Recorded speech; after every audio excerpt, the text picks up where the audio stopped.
가끔은 이렇게 자문하게 됩니다. 정말 운명이었을까? 아니면 그저 내가 너무 착각한 걸까? 처음 그 집에 시집 왔을 때 사람들은 제게 이렇게 말했어요. 하윤아, 너는 복이 많다.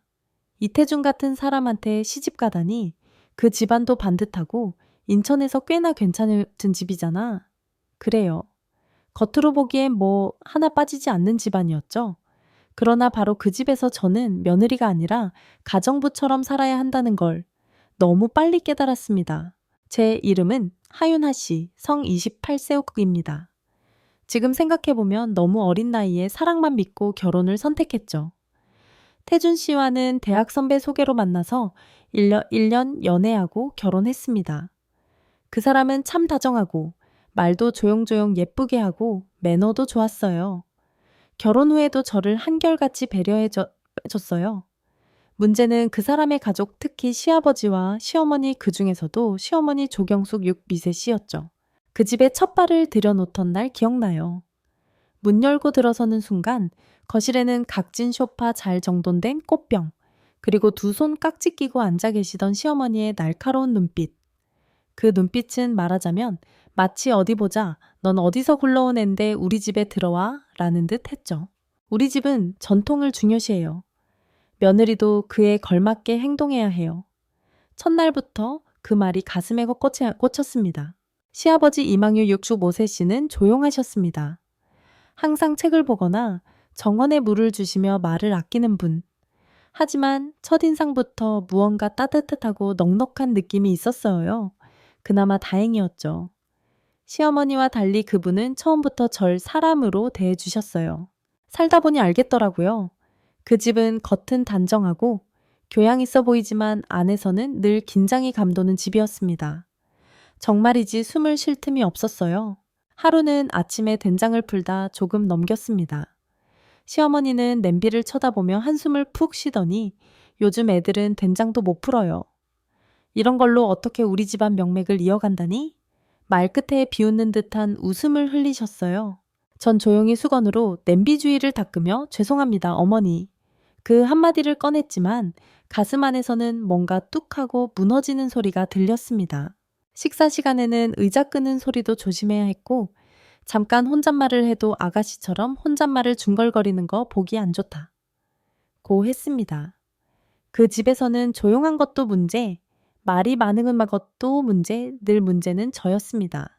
태준 씨는 이런 제 눈빛을 보면 꼭 알아채곤 했습니다. 퇴근하고 돌아와선 꼭 제 머리를 쓰다듬으며 말했어요. 하윤아 미안해. 엄마가 원래 저래. 근데 아기는 없어. 조금만 참아. 나중에 돈 모이면 꼭 나가서 우리 둘이 살자. 그 말이 제겐 정말 희망이었고 위안이었어요. 하지만 밤마다 잠들지 못하고 울음을 삼키며 누워있는 제 자신을 보며 나는 이 결혼을 왜 한 걸까 그런 생각도 들었습니다. 그렇게 3개월이 흘렀고 전 매일 숨죽여 사는 법을 배우고 있었어요. 그 와중에 저를 진짜 좀 존중해 주셨던 분은 바로 시아버지 이망유 씨였습니다. 어느 날 시어머니가 마당에서 저를 타박하고 있을 때 시아버지는 신문을 접고 조용히 말씀하셨습니다.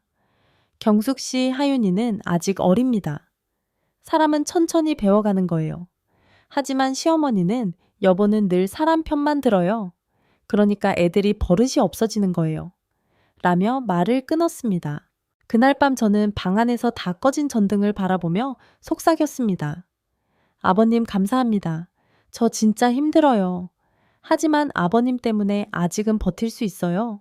그날의 감사는 제가 이 집에서 단 한 사람이라도 믿을 수 있는 존재가 있다는 사실에 대한 안도감이었어요. 그 희미한 안도감이 곧 이어질 거대한 폭풍을 저도 모르게 예감케 했던 것일지도 모릅니다. 어느 날 이망유 아버님께서 갑자기 식사 중 숟가락을 떨어뜨리셨습니다. 입술이 제대로 움직이지 않았고 말도 흐릿하게 들렸습니다. 모두 놀라 일어나며 급히 벨리꾸를 불렀죠. 그날 밤 아버님은 뇌졸중으로 반신불수 판정을 받았습니다. 의사는 빠르게 회복되기 힘들고 평생 누워 계실 가능성이 높다고 말했습니다. 그 말을 들은 시어머니 경숙 씨는 바로 제 쪽을 돌아보며 말했어요. 이상하게도 네가 들어오고 나서 우리 집 꼬이기 시작했어. 이망유 씨도 멀쩡하던 분이 이게 뭐람? 너 정말 팔자가세구나. 순간 숨이 멎을 뻔했어요. 그분의 시선은 마치 제가 불행을 몰고 온 사람처럼 느껴지게 만들었습니다. 아버님이 쓰러진 슬픔보다 그 순간 제가 지목당한 죄인이 된 것 같았죠. 그 후 아버님을 간호하는 일은 말이 아니라 전쟁이었습니다. 처음엔 어머니가 나설 것처럼 하셨지만 곧 난 고혈압이 있어서 냄새에도 민감하고 힘들어 라는 핑계로 모든 간병을 저에게 떠맡기셨습니다. 심지어는 나는 절에 다녀야 해. 당신이 하루라도 더 살려면 복이라도 지어야지. 하며 며칠씩 집을 비우셨습니다. 그 사이 전 새벽 5시에 일어나 죽을 끓이고 약을 챙기고 아버님 기저귀를 갈고 옷을 갈아입히고 하루에 12번도 넘게 손을 씻고 허리를 구부리며 살았습니다. 가끔은 제 몸이 기계처럼 느껴지기까지 했어요. 그런 저를 보며 아버님은 한마디 말도 제대로 못하시면서도 눈으로 늘 감정을 전하셨습니다. 눈이 마주칠 때마다 그분의 눈동자엔 죄송함과 감사함이 뒤섞인 젖은 빛이 떠 있었습니다. 그럴 때마다 저는 괜히 혼잣말로 중얼이곤 했죠.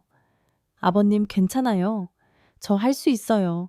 힘들어도 견딜 수 있어요. 하루는 아버님이 간신히 손을 들어 제 손을 잡더니 입술을 달싹이며 뭐라고 하시려 했어요. 소리는 거의 나오지 않았지만 제게는 그 말이 들린 것 같았습니다. 하윤아 미안하다. 정말 고맙다. 그 말을 들은 순간 가슴속 어딘가가 쨍하고 찢어지는 것 같았어요. 제 손은 아버님의 마른 손을 꼭 쥐며 떨리고 있었고 눈에서는 자꾸만 눈물이 흘러나왔습니다. 그날 밤 남편 태준 씨에게 메시지가 왔습니다. 오늘 아버지 상태 어땠어? 너무 무리하지 마. 밥은 꼭 챙겨 먹고. 저는 그냥 괜찮아 라는 한 단어만 보냈지만 그 안에 담긴 의미는 오늘도 나는 버텼어. 당신 대신 내가 지켜냈어 라는 외침이었죠. 하지만 마음은 점점 지쳐가고 있었습니다. 간병이라는 게 단순히 몸이 고된 일이 아니라 혼자라는 외로움 인정받지 못한다는 억울함, 그리고 끝이 없을지도 모른다는 막막함 속에서 조용히 무너져가는 감정이었습니다. 하루는 아버님의 팔을 닦아드리다가 무심코 거울을 봤습니다. 그곳엔 몰라보게 수척해진 제 얼굴과 잠도 못 자서 퀭한 눈빛이 있었습니다. 그 모습에 스스로도 놀랐어요. 이게 나인가? 하지만 그 와중에도 아버님의 얼굴만 보면 내가 할 수 있어. 나라도 안 하면 누가 하겠어. 라는 생각이 들었습니다. 그 무렵 어머니는 더 자주 외출하기 시작하셨고 집에 돌아오시면 꼭 큰 소리로 말했죠. 아이고, 나는 지병도 있고 몸도 안 좋은데 우리 집 며느리는 복도 많지. 시아버지를 이렇게 보살피면서도 아무 말 안 하고 그 말에 속으론 웃음이 나왔습니다. 정말이지 그분은 세상 모든 이중성의 전형이었어요. 어느 날 어머니가 친구의 아들 결혼식에 간다며 이틀 동안 집을 비우시겠다고 했습니다. 하윤아 아버지 잘 부탁한다. 죽 끓이는 법, 약시간, 기저귀는 새 걸로 갈아야 하고 세세하게 당부하고 나가셨죠. 전 그저 고개를 끄덕이며 조용히 배웅했어요. 속으로는 드디어 이 집이 조금 조용해지겠구나 하는 생각도 들었습니다. 하지만 그날 밤 평생 잊지 못할 일이 벌어질 줄은 꿈에도 몰랐습니다. 조용히 부엌을 정리하던 중 아버님의 방에서 조용한 목소리가 들렸습니다. 하윤아, 잠깐만 와줄래? 하윤아. 잠깐만 와줄래? 문틈으로 새어나온 그 목소리는 평소보다 더 약하고 쉰 소리였습니다. 전 부엌에서 앞치마를 벗고 조심스레 문을 열었어요. 아버님은 침대에 누운 채 손으로 이마를 짚고 계셨고 숨소리가 한결 더 거칠어 보였습니다. 무슨 일이세요? 아버님, 어디 불편하세요? 제가 물었을 때 아버님은 미약하게 고개를 저으며 눈을 감았다 떴습니다. 그리고 떨리는 목소리로 말씀하셨죠. 오늘 햇볕이 따뜻하더라. 며칠째 씻지도 못했더니 몸이 근질근질해. 혹시 오늘 목욕 좀 시켜줄 수 있겠니? 그 순간 제 심장이 쿵 하고 내려 앉았습니다. 물론 간병인의 역할을 감당하고 있었고 죽을 떠어먹이는 일이나 옷을 갈아입히는 건 어느 정도 익숙해졌지만 목욕이라는 단어는 차원이 달랐습니다. 심지어 상대는 시아버지였으니까요. 순간 머릿속에 수천 가지 생각이 교차했습니다. 이건 너무 민감한 일이야. 누가 알게 되면 이상하게 생각할지도 몰라. 하지만 아버님은 나를 믿고 부탁한 걸 거야. 거절하면 상처받지 않으실까? 머릿속에선 안 된다고 말하면서도 제 입에선 결국 다른 말이 나왔습니다. 네, 아버님. 따뜻한 물 준비해 드릴게요. 해 드릴게요. 물을 두고 수건을 넉넉히 준비하고 커튼을 완전히 닫고 욕실의 난방까지 켰습니다. 내가 만약 이 순간을 누군가에게 들키기라도 하면 그 생각에 심장이 미친 듯이 뛰었어요. 하지만 아버님의 처연한 눈빛을 떠올리면 모든 망설임이 조용히 가라앉았습니다. 욕실 안에서 아버님을 조심스럽게 부축해 목욕 의자에 앉히고 손수건으로 팔을 닦아드리는데 그 손이 닿은 순간 피부 밑으로 축적된 피로와 슬픔이 함께 밀려오는 것 같았어요. 춥진 않으세요? 괜찮아. 네, 손이 따뜻하구나. 말은 그저 몇 마디였지만 그 안에는 수십 년의 외로움과 고마움이 담긴 듯한 울림이 있었습니다. 이불을 덮기 전에 등 쪽을 닦아드리려 옷을 벗겼는데 그때였습니다. 그분의 등은 완전히 하얗고 깨끗했습니다. 흔히 가족 내 유전이라던 매화 모양의 점이 전혀 없었습니다. 눈을 몇 번이고 비볐어요. 분명 태준 씨가 말했었는데 그건 우리 집안 남자들이 모두 갖고 있는 특징이라며 등을 자세히 살펴보았지만 어디에도 그런 점은 없었습니다. 그 순간 하나의 의심이 머리를 관통했습니다. 아버님은 정말 이 집의 친부가 맞을까?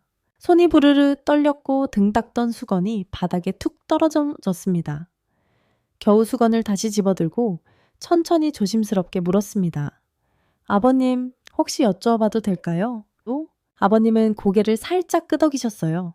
전 침을 꿀꺽 삼키고 조용히 말했습니다. 태준 씨가요, 예전에 말했었어요. 가족 남자들 등에 뭔가 유전적인 점이 있다고요. 매화 모양의 점이요. 그런데 아버님 등에 그게 안 보여서요. 그 말을 들은 아버님은 미소를 지으셨지만 그 미소는 너무 슬펐습니다. 그래, 눈치챘구나. 그걸 말한 건 네가 처음이네.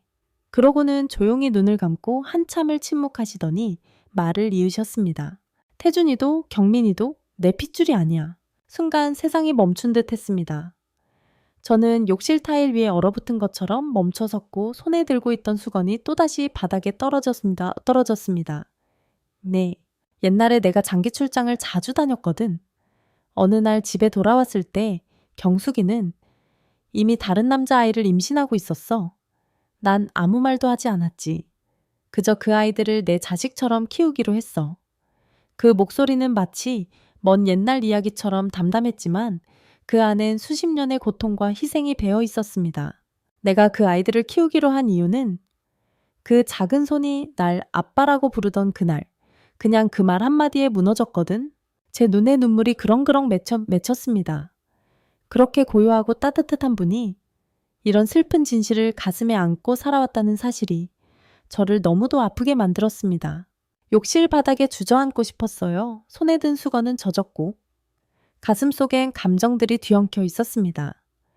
이 집에서 제일 조용하고 따뜻하던 분이 사실은 가장 많은 걸 감추고 견디고 참아온 분이었다니. 그날 밤 저는 한숨도 잠들 수 없었습니다. 욕실에 물기를 닦고 아버님의 옷을 갈아입히려던 그 순간이었습니다. 쿵 현관문이 열리고 무거운 발소리가 들려왔습니다. 벌써 돌아오셨나? 가슴이 철렁 내려앉았어요. 옷 한 벌 제대로 입히지 못한 채 전 부랴부랴 셔츠를 꺼내 들었습니다.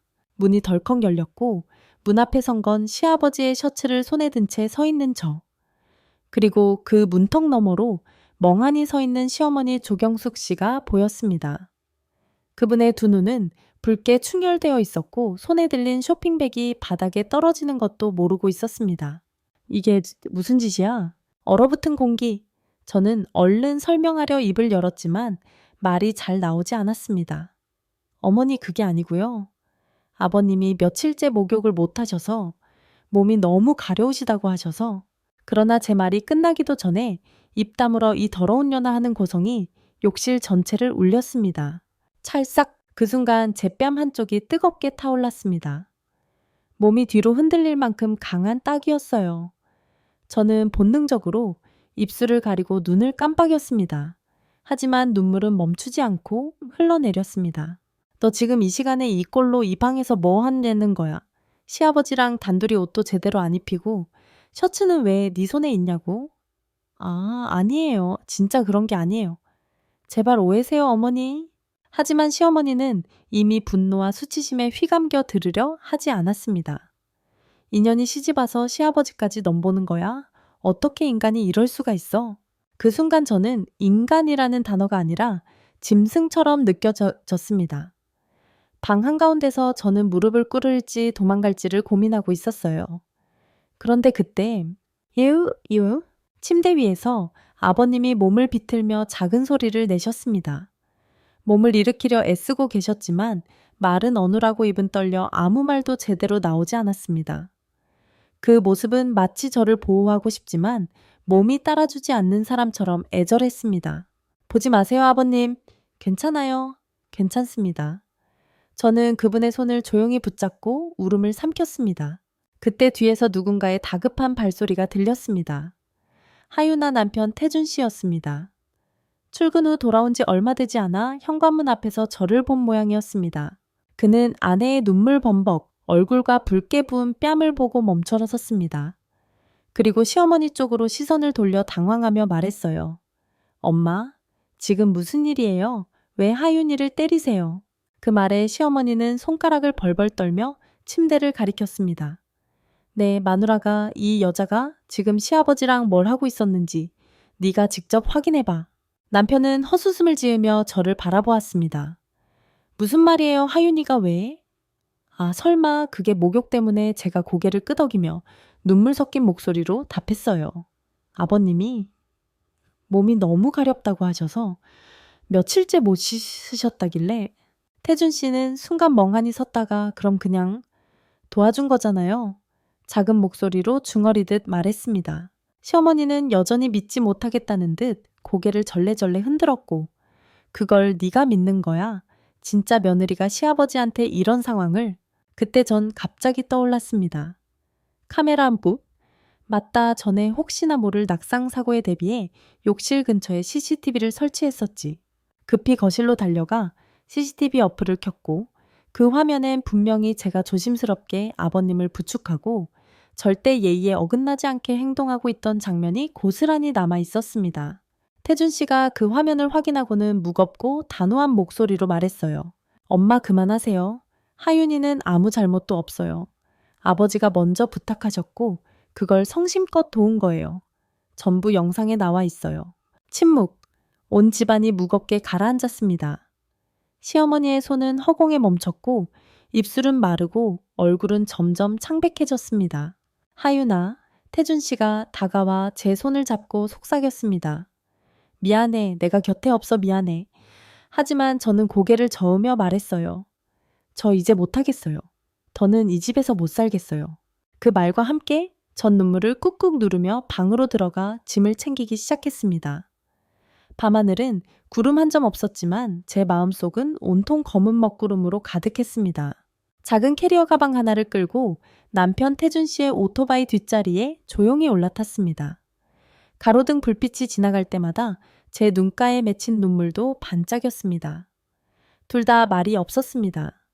그 침묵이 어쩌면 가장 솔직한 감정의 표현이었는지도 모릅니다.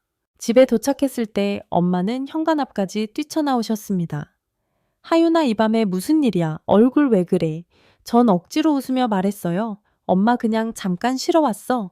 나 좀만 있으려고. 그 말엔 수많은 의미가 담겨 있었지만 저는 더는 설명할 힘이 없었습니다. 그날 밤 친정집의 방 안에 누웠지만 잠이 오지 않았습니다. 벽에 걸린 어릴 적 가족 사진 책장 구석에 놓인 첫 월급으로 샀던 엄마의 찻잔 세트. 모든 것이 익숙하면서도 멀게 느껴졌습니다. 그리고 제 머릿속엔 한 가지 생각이 맴돌았습니다. 그날 그 점을 보지 않았다면 어땠을까? 나는 그냥 목욕만 시켜드렸을 뿐인데 왜 이렇게 됐을까? 다음날 아침 태준 씨가 뜨끈한 미역국과 작은 보자기에 싼 약봉투를 들고 찾아왔습니다. 그의 얼굴은 밤새 잠을 못 잔 듯 피곤과 슬픔이 뒤섞인 표정이었습니다. 잘 지냈어? 저는 고개를 끄덕였고 그는 작은 침묵 뒤에 말했습니다.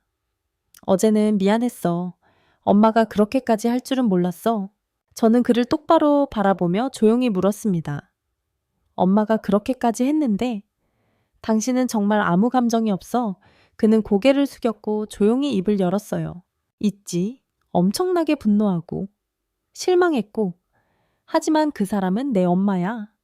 그래도 나는 당신 편이야, 하윤아. 어제처럼 당신이 억울할 땐 언제든 당신 옆에 있을 거야. 그 말에 전 또다시 눈물이 흘렀습니다. 하지만 그 눈물은 억울함이나 슬픔보다 고마움과 복잡함이 뒤섞인 감정이었죠. 그날 저녁 태준 씨는 돌아갔고 전 며칠 동안 친정에 머물며 조용히 지냈습니다.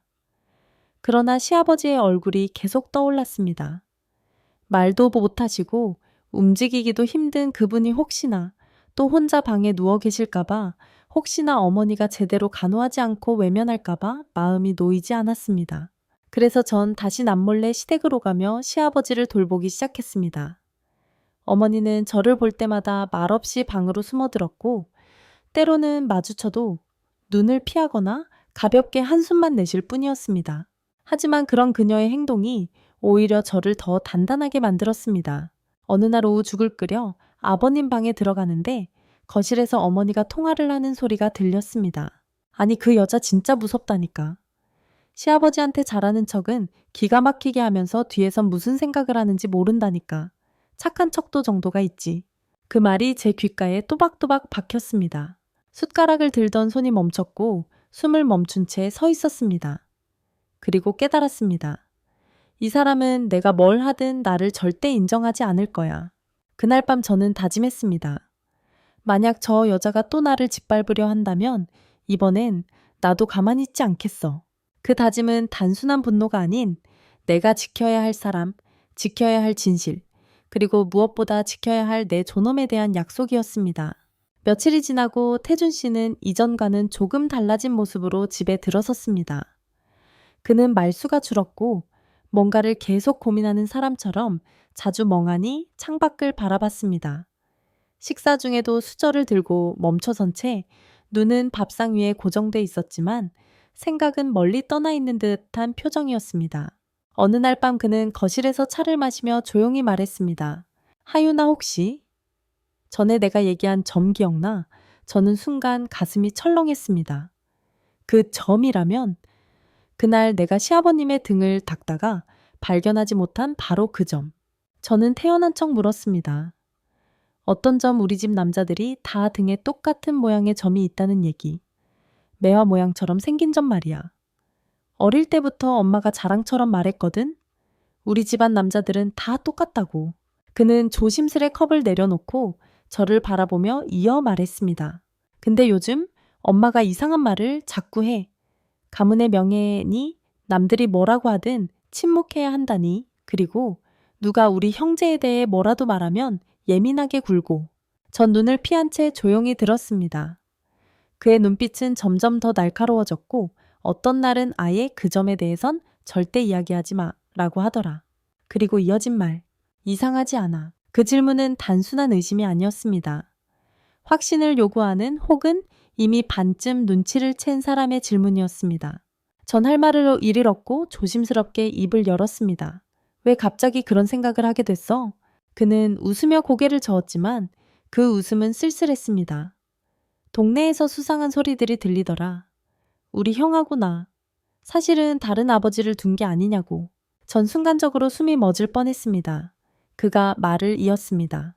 내가 태어나서 지금까지 믿고 살아온 모든 게 다 거짓이라면 난 엄마 아빠를 믿었는데 혹시 아버지는 날 그냥 키운 것뿐이라면 그 순간 전 더는 피할 수 없다는 걸 알았습니다. 그리고 조용히 그를 바라보며 말했어요. 태준 씨, 이 얘기를 하려면 마음 단단히 먹어야 해. 그는 순간 몸을 굳히며 고개를 끄덕였습니다. 말해줘. 진실이면 진실대로 나는 당신이 거짓말하는 걸 더 무서워. 전 눈을 감고 깊은 숨을 내쉰 뒤 말했습니다. 그날 아버님 등이 깨끗했어. 당신이 말한 그 점 난 아무리 찾아도 보지 못했어. 그래서 조심스럽게 여쭤봤고 아버님이 말했어. 당신과 형님 둘 다 친아들이 아니라고. 그 순간 태준 씨의 얼굴에서 색이 가셨습니다. 그는 한동안 아무 말 없이 숨을 몰아쉬었고 그럴 수가? 라는 말만 반복했습니다. 전 그의 손을 조용히 잡았습니다. 아버님은 그럼에도 당신을 누구보다 사랑했어. 말도 못하면서도 당신만 보면 눈빛이 따뜻해졌고 손을 꼭 쥐며 미소를 지었어. 그건 피보다 깊은 사랑이야. 그는 두 손으로 얼굴을 감싸고 천천히 고개를 떨구었습니다. 엄마는 이걸 알고 있었겠지. 그 물음엔 대답할 수 없었습니다. 대신 전 조용히 고개를 끄덕였습니다. 그는 그제야 눈물을 삼키며 말했습니다. 진실을 알고 싶어. 더 이상 남들이 하는 말로 헷갈리고 싶지 않아. 내가 누구인지 정확하게 알고 싶어. 그날 밤 그는 제게 부탁했습니다. 하윤아, 혹시 가능하다면 아버님의 머리카락 한 올만 구해줄 수 있을까? 나는 유전자 검사를 하고 싶어. 전 조용히 대답했습니다. 응? 해. 당신이 원하는 답을 찾는 게 맞아. 그리고 그 순간 우리는 더는 부부만이 아닌 진실을 함께 마주할 동지가 되었습니다. 며칠 뒤 하늘이 잔뜩 흐리고 바람까지 차가운 날이었습니다. 그날따라 집안도 유난히 조용했죠. 말소리도 TV 소리도 없었습니다.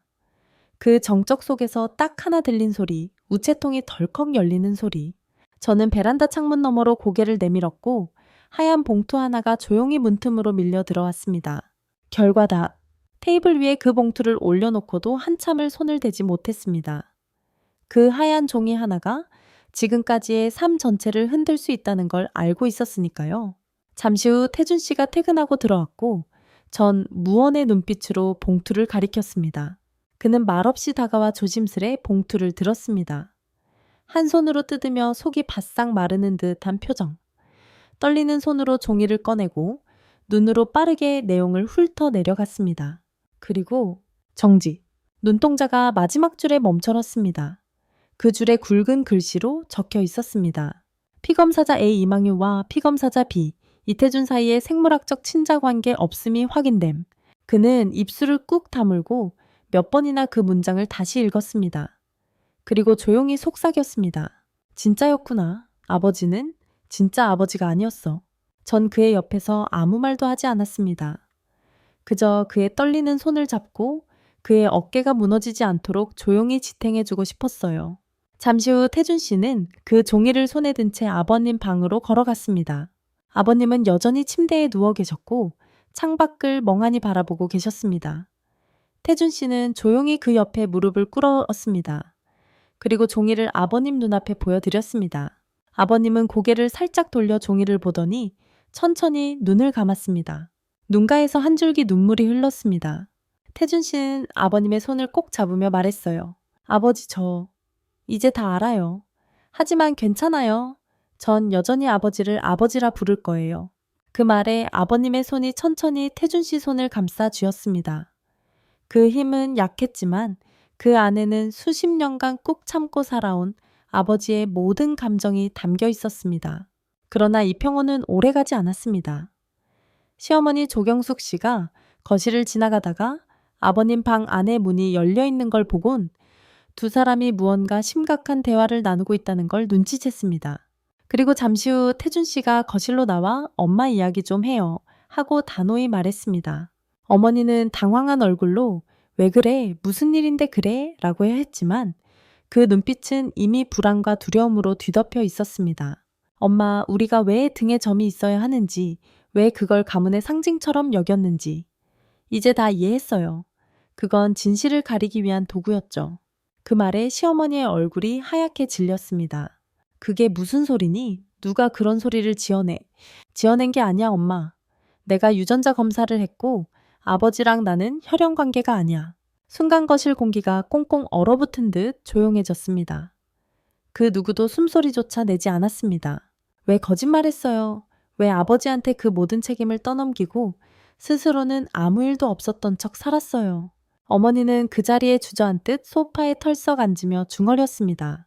나는 그냥 가족을 지키고 싶었어. 그게 최선이라고 생각했어.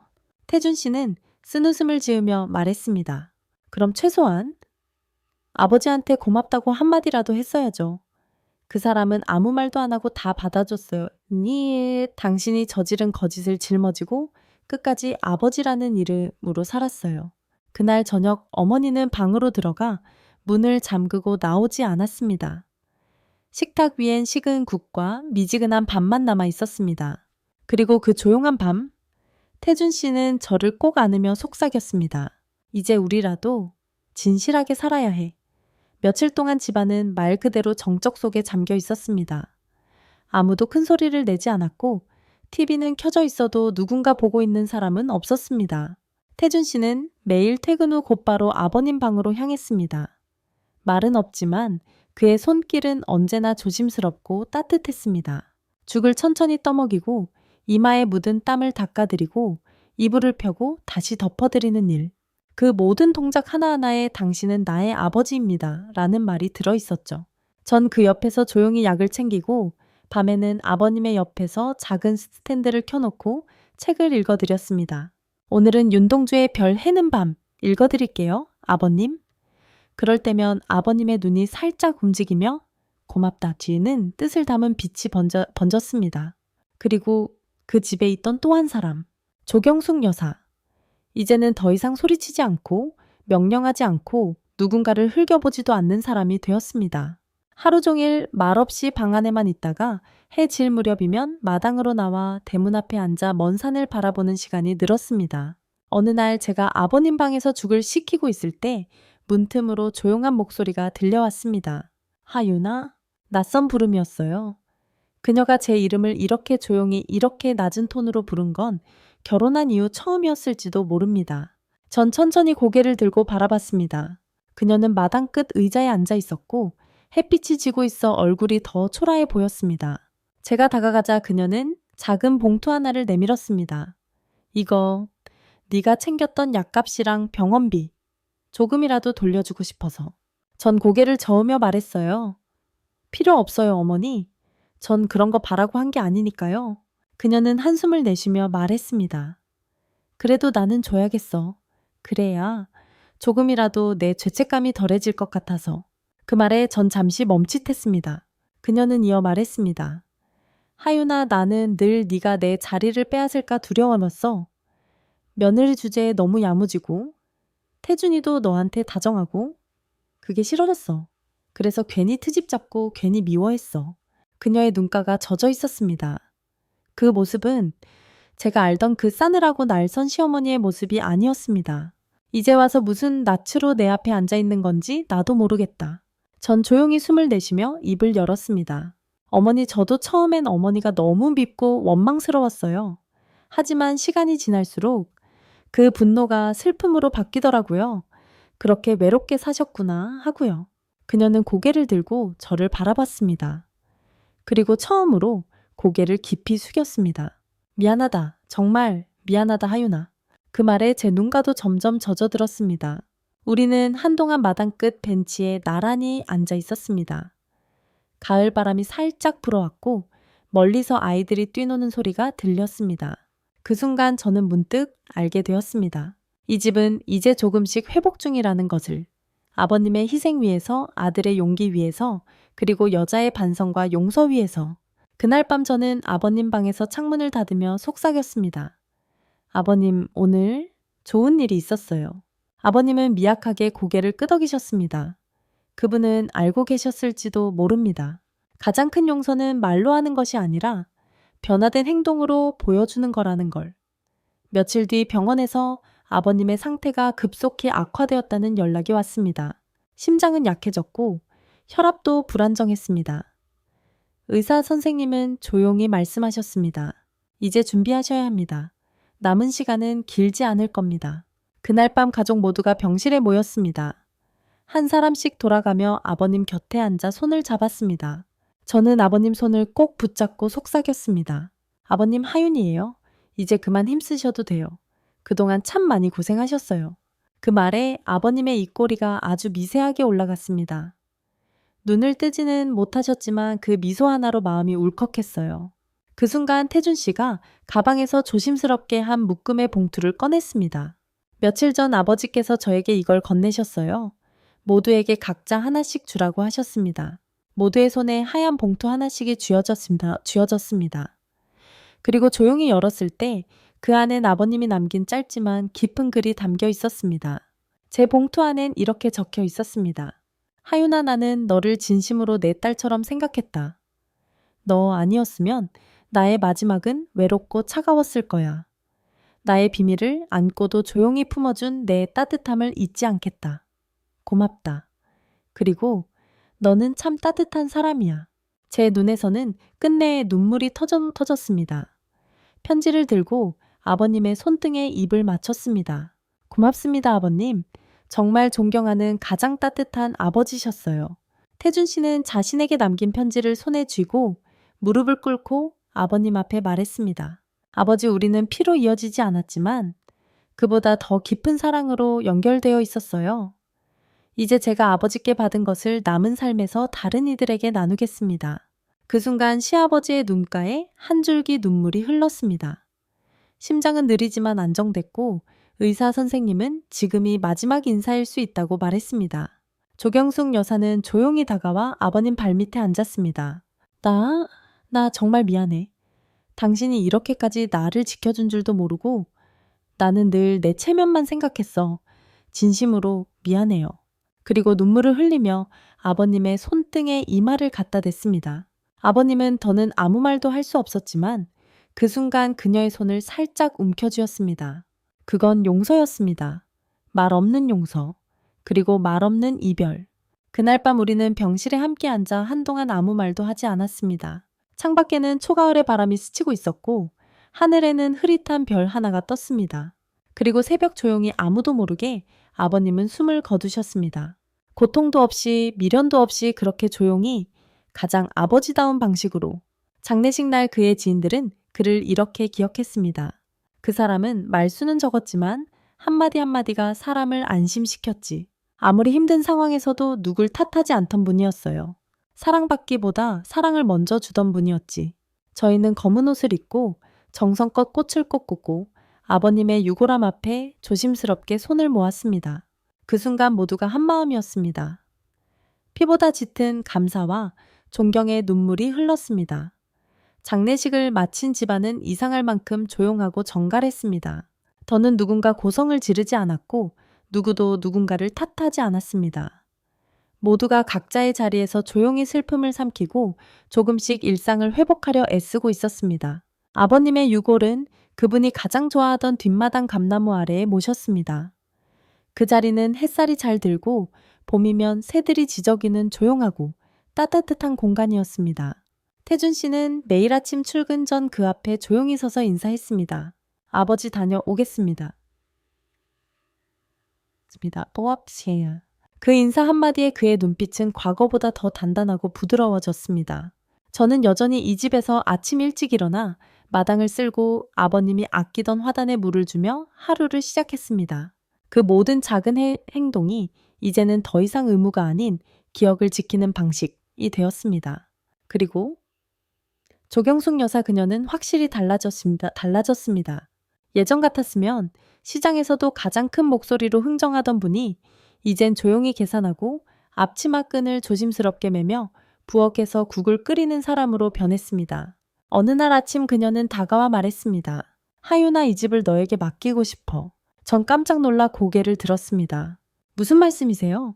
이 집은 너처럼 조용하고 따뜻한 사람이 있어야 숨을 쉴 수 있어. 나는 너무 오래 내 목소리만 키우며 살았더니 이 집이 숨을 못 쉬고 있었던 것 같아. 그 말에 제 가슴이 저릿했습니다. 그녀는 작은 상자를 하나 내밀었습니다. 그 안엔 이망유 아버님이 생전에 손수 정리한 서류들 그리고 메모 하나가 있었습니다. 이 집은 조용히 사람을 안아줄 줄 아는 사람이 지켜야 한다. 저는 상자를 꼭 안으며 대답했습니다. 저 어디 안 갑니다. 여기 있을게요. 아버님이 계셨던 이 자리 함께 지켜드릴게요. 그녀는 말없이 고개를 끄덕였습니다. 그 눈에 맺힌 눈물은 후회와 고마움이 뒤섞인 가장 인간다운 감정이었습니다. 그리고 계절은 아버님이 떠난 그 가을을 지나 서서히 겨울의 문턱에 닿고 있었습니다. 하지만 이상하게도 그의 겨울은 유난히 따뜻하게 느껴졌습니다. 마당에 감나무 가지는 앙상했지만 그 밑에 놓인 작은 돌무덤 앞엔 언제나 따뜻한 차 한 잔과 붉은 감 하나가 놓여 있었습니다. 그건 우리가 그분을 잊지 않았다는 증표였고 그분이 남긴 사랑이 이 집에 여전히 머물고 있다는 상징이기도 했습니다. 자, 그리고 어느 날 밤 태준 씨가 제게 말했습니다. 이젠 정말 가족 같아. 저는 조용히 미소 지었습니다. 우리 가족 맞잖아. 조금 돌아왔을 뿐이지. 쉔. 세상엔 완벽한 가족은 없을지도 모릅니다. 하지만 진심으로 서로를 마주하고 때론 용서하고 무너진 걸 다시 세우려는 노력이 있다면 그 집은 다시 집이 될 수 있습니다. 우리는 그렇게 조용하지만 단단한 집으로 하나의 계절을 마무리하고 새로운 계절을 맞이하고 있었습니다. 그리고 조용히 이야기의 마지막 장을 덮으며 이렇게 속삭이고 싶습니다. 혹시 여러분도 이런 순간을 겪어본 적 있으신가요? 누군가에게 상처받았지만 끝내 이해하려 애썼던 기억. 피보다 깊은 정으로 누군가를 품었던 날들. 또는 오래도록 꺼내지 못했던 마음속 비밀 하나. 이야기를 들으며 마음 한켠이 저릿하셨다면 그건 아마 우리 모두가 누군가의 딸이고 누군가의 아들이며 어쩌면 누군가의 며느리 사위 부모이기 때문일 겁니다. 이야기의 주인공 하윤이처럼 여러분도 때론 침묵하고 때론 맞서고 결국은 사랑으로 길을 찾아왔던 그 길 위에 계셨는지도 모르죠. 지금 이 순간 혹시 떠오르는 사람이 있으신가요?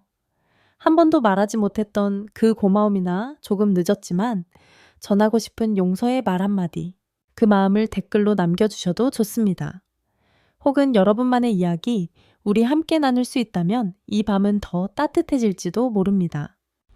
그리고 이야기가 좋았다면 좋아요 한번, 구독 한번, 그리고 누군가에게 이 영상을 조용히 공유해 주세요. 어쩌면 오늘 가장 필요했던 사람에게 이야기가 닿을지도 모르니까요. 여러분의 밤이 누군가의 따뜻한 기억으로 남기를, 그리고 이 작은 이야기 하나가 당신에게 조용한 위로가 되었기를 바랍니다. 우리는 다시 다음 이야기에서 만날게요. 안녕히 주무세요.